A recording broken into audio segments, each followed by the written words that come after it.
California's most active volcano. While those of you who live in California might be aware of volcanoes such as Mount Shasta or Lassen Peak, both of these systems, oddly enough, are not the most likely volcano to erupt next in the state. For the volcano which takes this title, you would need to head east of Yosemite National Park in the eastern portion of the state.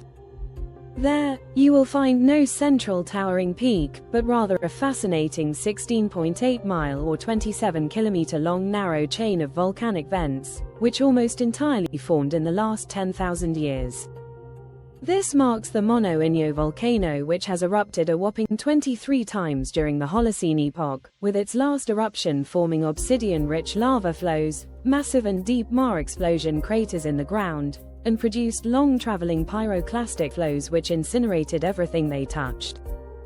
But why exactly does this volcano exist in the first place? Despite beginning inside the rim of the massive Long Valley caldera, the Mono-Inyo volcano is not directly related to it. Instead, it merely encompasses the middle portion of a much longer 55-kilometer or 34.2-mile long nearly straight-line chain of activity that goes from the active Mammoth Mountain complex in the south to the Mono Lake complex in the far north.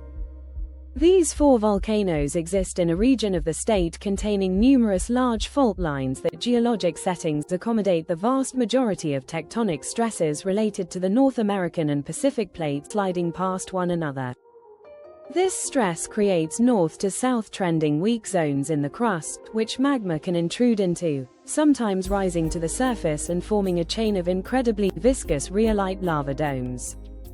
All that it took for this complex to begin was for a singular rhyolitic intrusion to occur 65,000 years ago, solidifying that area as a regional path of least resistance for subsequent intrusions to utilize. This first intrusion also resulted in an eruption, likely creating a several hundred-foot wide crater in the ground.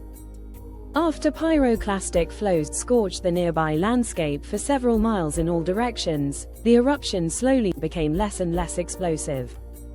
Large rhyolitic lava domes then erupted from their source vent, with a viscosity 250 million times higher than that of water.